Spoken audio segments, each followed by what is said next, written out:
neno lako kubwa kwa siku ya leo, lakini pia neno lako kubwa kwa wanahabari, neno lako kubwa kwa wasanii ambao wanafanya kazi kwa karibu kabisa na wanahabari. Mimi ningependa kuambia wanahabari, ningependa sana kutupostia vitu ambavyo vinatuelimisha kuliko kutupostia ule umbea ambao sometimes unakuwa unatuvuruga akili. Kwa hiyo mkiendelea kutupostia vitu ambavyo vinatujenga, habari ambazo zinatufundisha, habari za kusaidia, habari za kujenga taifa, inakuwa perfect zaidi. Swali lako naomba nikukumbushe, siku moja ulikuwa kwenye sinema zetu, ulikuwa na Isarito. Ulisema kama usingekuwa mwigizaji basi ungekuwa mwandishi wa habari. Nakumbuka hiyo ndoto bado unayo ya kuwa mwandishi wa habari au ushakufa kwa sababu Mimi nilikuwa na vitu vitatu.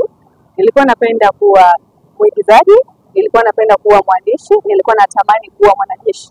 Kwa hiyo nilikuwa nasema kati ya vitu vitatu at least nikipate kimoja. Kwa hiyo nikajikuta nimebase kwenye uigizaji. Kwa hiyo hivi vingine nikapotezea.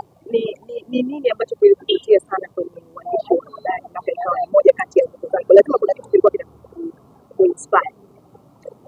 Cha kwanza nilikuwa napenda, unajua mwandishi wa habari ni mtu fulani huwa namuona ni mtu smart.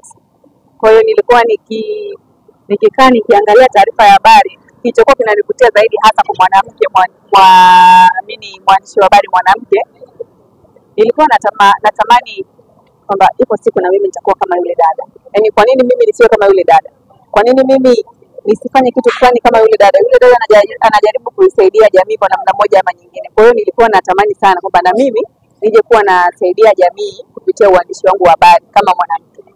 Kama wewe ungepata nafasi ya kutoa tuzo moja na utakayemtaja wewe mwandishi wa habari na kuwa anachukua hiyo tuzo kwa nguvu ambayo utakuwa umepewa, tuzo yako ungepeleka kwa mwandishi wa habari gani na ungetangalia vigezo gani zaidi?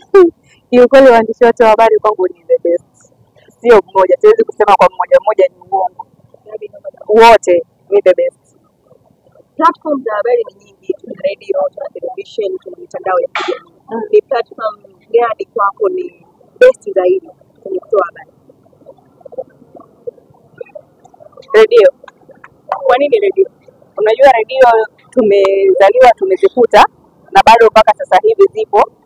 Kwa mfano mdogo tu, ukiwa wenzetu wa mikoani ambao hawana uwezo wa kutumia smart, mtu hawezi kufikiria kununua smart lakini atafikiria kununua radio. Na akinunua radio moja kwa moja lazima atataka kusikiliza taarifa za habari. Kwa hiyo platform kwa mimi ambayo inabamba zaidi ni radio.